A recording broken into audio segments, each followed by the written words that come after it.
महाराष्ट्र विधानसभा चुनाव को लेकर बड़ी खबर सामने आ रही है। दावा किया जा रहा है कि एकनाथ शिंदे और अजीत पवार दोनों को ही धोखा देने की तैयारी बीजेपी ने कर ली है। अगर सब कुछ बीजेपी के मनमाफिक चलता है तो जल्दी ही राज्य में बड़ा खेल हो सकता है।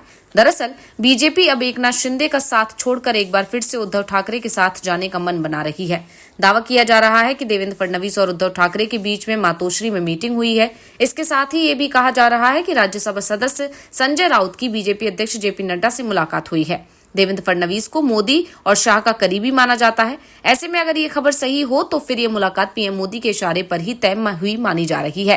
फिलहाल इन मुलाकातों को लेकर दोनों ही पक्षों की तरफ से किसी तरह का बयान सामने नहीं आया है।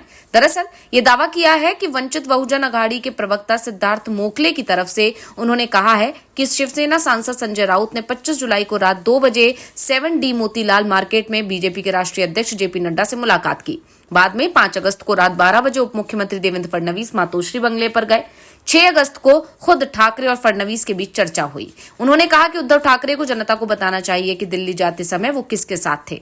मोखली ने कहा कि हमें जो जानकारी मिली है उसे हम जनता के सामने रख रहे हैं। इसके पीछे कारण है कि राज्य में जो आरक्षणवादी वोटर्स हैं जानते हैं कि भारतीय जनता पार्टी और उसके सहयोगी आरक्षण के विरोधी हैं।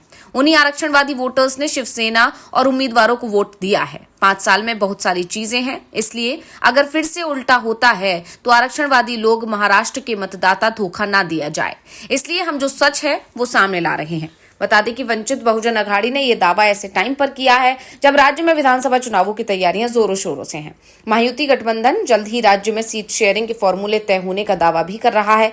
कई मीडिया रिपोर्ट्स में यह दावा किया गया था कि वंचित बहुजन अघाड़ी को भी विपक्षी गठबंधन में शामिल किया जा सकता है, लेकिन बात नहीं बन पाई। ऐसे में एक बात यह भी कही जा रही है कि बीजेपी की नजर अभी से ही चुनाव बाद बनने वाले समीकरणों पर टिक गई है। अगर चुनावों के बाद बहुमत महाविकास अघाड़ी को मिलता है और एमबीए में सीएम पद को लेकर टकराव होता है तो ऐसी स्थिति में एक बार फिर बीजेपी पलटी मारने की तैयारी में है। वो उद्धव ठाकरे के साथ जा सकती है, लेकिन क्या उद्धव ठाकरे बीजेपी के साथ फिर से गठबंधन को तैयार होंगे? इस पर जरूर सवाल उठ रहे हैं, क्योंकि उद्धव ठाकरे जिस तीखे तेवरों के साथ बीजेपी पर हमले कर रहे हैं उससे बीजेपी के दावे ही सवालों में दिख रहे हैं।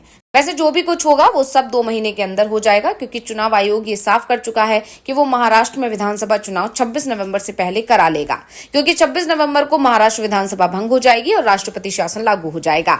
इसलिए 26 नवंबर तक चुनाव करवाना आयोग की मजबूरी भी है।